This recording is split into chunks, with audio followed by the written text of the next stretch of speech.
Grazie. Stia bene. Noi cominciamo adesso. Con che cosa? Con la musica. Tutti vorrebbero una volta nella vita sentirsi dire tu sei una cosa grande, sei d'accordo? Tutti vorrebbero. Buongiorno Angelica Sepe e adesso sentiamo tu sei una cosa grande.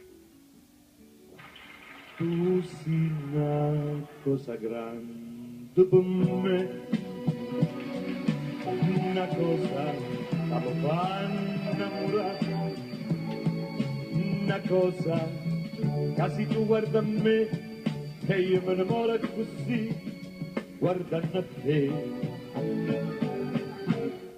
Vorrei sapere una cosa. Il grande Domenico Modugno, il padre dei cantautori italiani. Angelica, questa canzone, questa formula magica di testo e melodia. Allora, innanzitutto diciamo che la canzone è di Roberto Gigli.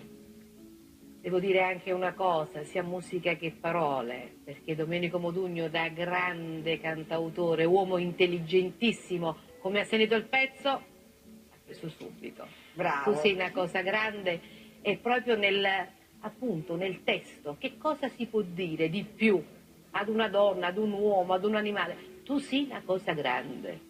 Quindi bellissimo. Tanti l'hanno interpretata, vero? Tantissimi interpreti, tradotto in tantissime lingue, è un pezzo che... Il tuo preferito, la tua preferita? Beh, quella di Murolo mi piace molto perché è sempre con quel suo modo molto elegante di cantare. Quella di Domenico Modugno è... Murolo lo citi sempre, è un grandissimo, ma anche il vero. tuo maestro, no? Anche il mio maestro, quindi ne ha fatto una versione molto bella. Quella di Modugno è quella più vera, più sentita, perché lui appunto con questa sua irruenza sul palco, nella voce, un uomo vero. Ecco, Modugno è quella che tutti ricordiamo forse di più. Ma adesso noi abbiamo scelto invece un'altra interpretazione che a noi piace molto, guardiamo. Una volta sola, sicuro tu sai tremare, dilla che mi va bene, con mia,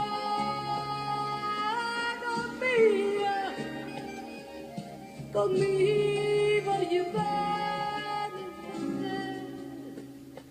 tu sei una cosa.